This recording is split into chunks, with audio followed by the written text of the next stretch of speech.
বাসাতেই যদি এত মজার চাপ রান্না করা যায় তাহলে কি আর দরকার আছে যে ওই শওকতের চাপ, তারপর কাল্লু মামার চাপ এগুলো খেতে যাওয়ার বলেন তো। সাথে এরকম একদম ফুলকো ফুলকো লুচি আর চিকেন চাপ, এত মজা হয়েছিল আজকে। পুরো ভিডিওটা দেখলে রেসিপিটা খুব সহজে বুঝে ফেলবেন।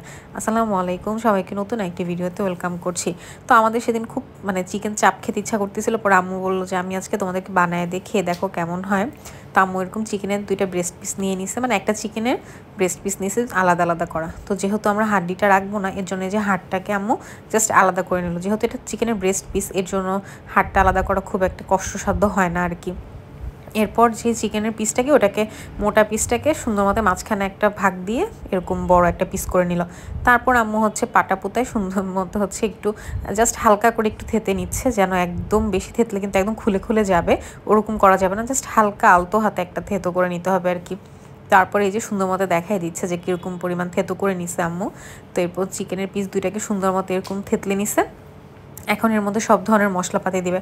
এখন পুরাটা আসলে আম্মু রেকর্ড করছিল, কিন্তু রেকর্ড বাটনে যে ক্লিক করে নাই এটা আম্মুর আসলে খেয়াল নাই, এর জন্য আমি সব দেখাই দিচ্ছি যে কি কি মশলা দিছে। আম্মু এখানে টমেটো সস দিছে, দেন সরিষা বাটা দিছে, তারপর আদা রসুন বাটা, পেঁয়াজ বাটা দিছে, কাঁচামরিচ, ধনেপাতা, পুদিনা পাতা সবগুলো বাটা একসাথে বেটে দিছে। সাথে কাঁচামরিচ তো বললামই, আর আরও দেখাচ্ছি কি কি দিচ্ছে, ভিতরে সবই দেওয়া আছে।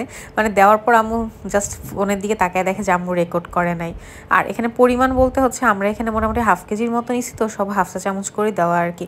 তো এই যে এখানে দেখা যাচ্ছে হলুদ গুঁড়া, মরিচ গুঁড়া, ধনে জিরা গুঁড়া, তারপর একটু গরম মশলা গুঁড়া, জয়ত্রী জয়ফল বাটা ছিল, পেঁয়াজ বাটা ছিল, সরিষা বাটা ছিল, তারপর এখানে টমেটো সস ছিল, সয়া সস ছিল, সব মশলা আর কি। আমরা নর্মালি চিকেন ফ্রাইয়ে যেই টাইপ মশলা ইউজ করি ওই সব মশলাই দিই, এখানে সরিষা বাটাটা ইউজ করি। সরিষা বাটাটা ইউজ করলে খেতে কিন্তু অনেক মজা হয়।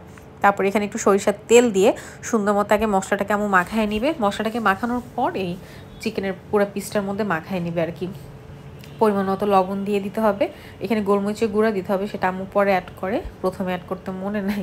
আর একটু লেবুর রস দিতে হবে মাস্ট। লেবুর রস, গোলমরিচের গুঁড়া এগুলো সবগুলোই কিন্তু ফ্লেভারটা খুব বেশি ইনহ্যান্স করে, এর জন্য পুরাটা রাখতে হবে সবসময়, দিতে হবে আর কি।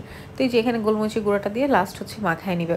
এই মাখানোটা আপনি চাইলে মোটামুটি আধা ঘন্টা থেকে যতক্ষণ আর মেরিনেট করে রাখতে পারেন আর কি। আমরা 1 ঘন্টার মতো রাখছিলাম, একটু বেশি সময় রাখলে বেশি ভালো হয়। তো আম্মু এখানে খাওয়ার জন্য লুচি, সাথে খাওয়ার জন্য লুচি আর পরোটা 2টাই বেলে নিচ্ছিল।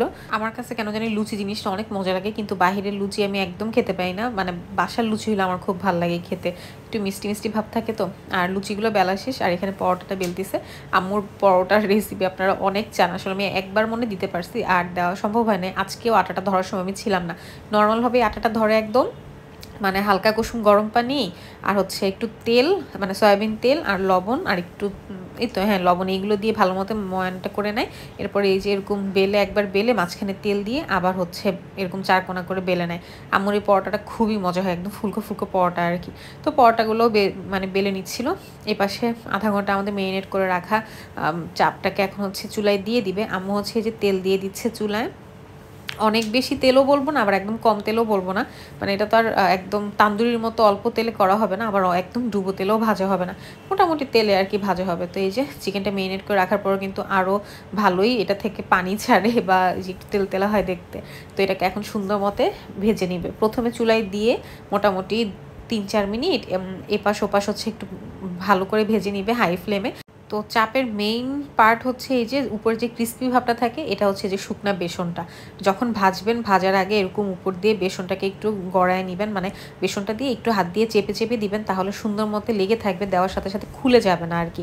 তো আম্মু এই যে দেওয়ার আগ মুহূর্তে এরকম বেসন দিয়ে চেপে চেপে দিচ্ছে। আবার অনেক বেসন দিলেও খেতে ভালো লাগে না, এর জন্য আম্মু এই যে এরকম হালকা হালকা বেসন টাইপ করে রাখছে আর কি। তো এই যে যখন সুন্দর মতো দেওয়া হয়েছে, এটাকে 2 মিনিট করে এপাশ ওপাশ করে সুন্দর মতো একটু ভেজে নিবে আগে, তাহলে বেসনটা গায়ের সাথে একদম সেট হয়ে যাবে চিকেনের গায়ের সাথে, আর খুলে খুলে যাবে না। তো এটাকে সময় নিয়ে একটু ভেজে নিতে হবে, অনেক একদম অল্প আছে রেখে, জুসি টাইপও না, আবার খুব জোরে আছে তাড়াতাড়ি ভাজাও না, তাহলে ভেতরটা কিন্তু কাঁচা থেকে যাবে। যখন প্রথমে যেরকম 2-3 মিনিট ভাজার পর দেখবেন এরকম লেয়ারটা লাল হয়ে যাবে ভাজাটা, তখনই এ পাশটা উল্টায় দিবেন। এটা কিন্তু হাই ফ্লেমেই করা হয়েছে। এরপর যখন 2 পাশ কালার হয়ে যাবে, তখন হালকা আছে মানে মোটামুটি মিডিয়াম আছে হচ্ছে আম্মু এটাকে রেখে সুন্দর মতো সেদ্ধ করে দিবে, তাহলে জুসি ভাবটা ভালো থাকবে আর কি। আর এই পাশে হচ্ছে আম্মু লুচিগুলো ভেজে নিবে, তো লুচিগুলো আমি পুরোটা রেকর্ড করিনি, জাস্ট একটা দুটো রেকর্ড করা হয়েছে। তো দেখেন মাশাআল্লাহ কি সুন্দর ফুলে উঠছে লুচিটা, প্রত্যেকটা লুচি মোটামুটি ফোলা ছিল। আর ওই যে বললাম লুচি আমার খেতে অনেক ভালো লাগে, জন্য আমি বলছি যে লুচিটা করো, পরোটাটা আমি তো রেগুলারই খাই কিন্তু লুচি বেশি ভালো লাগে আর কি খেতে। এভাবে হচ্ছে সবগুলো লুচি আম্মু ভেজে নিতেছে, মাশাআল্লাহ সবগুলোই ফুলতেছিল আর খেতে তো অনেক বেশি ভালো লাগে। আর ওই পাশে কিন্তু আমাদের চিকেন চাপটা রেডি হইতেছে, এই যে চাপটা দেখেন কালারটা এরকম আসবে, সুন্দর একটা কালার হবে আর ভেতরটাও সুন্দর মতো কুক হয়ে যাবে।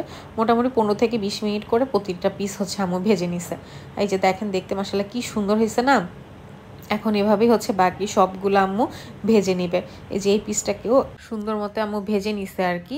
আর এই পাশে হচ্ছে সাথে খাওয়ার জন্য একটা রায়তা সালাদের মতো করে নিচ্ছে, সেটা হচ্ছে টক দইটাকে একটু ভালো করে লবণ আর চিনি দিয়ে ফেটায় নিবে, তারপর এটার মধ্যে শসা দিয়ে দিবে।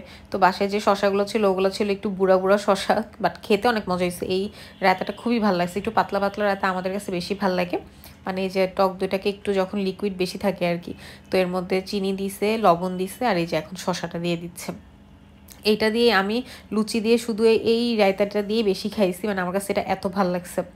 তারপরে এই যে সবগুলো চাপ আমাদের ভাজাও কমপ্লিট, মাশাআল্লাহ দেখতে যেমন সুন্দর হয়েছে খেতেও অনেক মজা হয়েছে। সাথে যে পরোটা ছিল আর ছিল হচ্ছে লুচি, মানে প্রতিটা খাবার দেখতে যেমন ছিল খেতেও মজা হয়েছে অনেক।